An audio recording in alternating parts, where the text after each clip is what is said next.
টাকার মধ্যে পেয়ে গেছি, তাহলে আর ভাবতেও পারিনি।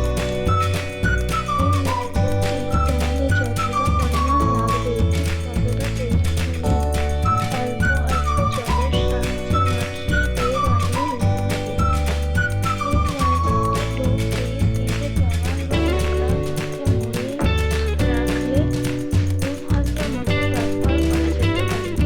আমি ওয়ালপুট্টির ডো বেলে নিয়ে কৌটোটিকে পুরো কভার করে দিয়েছি। এরপর আমার এই ছোট্ট স্যান্টার চুল, দাড়ি, নাক, চোখ সব বানিয়ে এরপর মাথায় যে টুপিটা থাকে সেইটা আমি ঢাকনাটা দিয়ে বানিয়ে নেব। ঢাকনার উপরে কয়েকবার ত্রিভুজ আকৃতির মতো বানিয়ে তার উপরে বসিয়ে ওয়ালপুট্টি দিয়ে কভার করে টুপির শেপ দিয়ে নেব। এবার হাত বানিয়ে নেওয়ার পরে টুপিতে মস্তান বানিয়ে নেব। তার সাথে আরো অন্যান্য ডিজাইন দিয়ে কমপ্লিট করে নেব। এই সান্টা ক্লজকে আমি ছোট্ট মিনি ব্যাংকের মতো বানানোর চেষ্টা করেছি।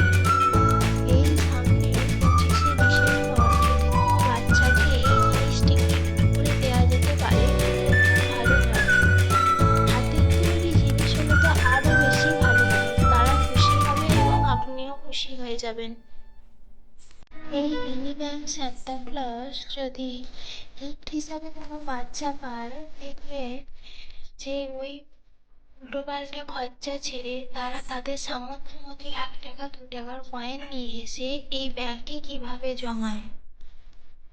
কথা বলতে বলতে আমারও কালার কমপ্লিট হয়ে যাওয়ার মুখে। তোমাদের কাছে আমার এই আইডিয়াটা কেমন লাগলো কমেন্ট করতে ভুলো না কিন্তু। আমি সবসময় চেষ্টা করি একটু কম বাজেটের মধ্যে ক্রাফট বানানোর, তাহলে অনেকেরই সুবিধা হবে। এই এত কম খরচে দামি দেখার মতো ক্রাফট দেখতে হলে আমার চ্যানেলটি অবশ্যই সাবস্ক্রাইব করে রাখো। তোমরা সবাই ভালো থেকো, সুস্থ থেকো। আসছি পরবর্তী ভিডিও নিয়ে। Tata, bye bye.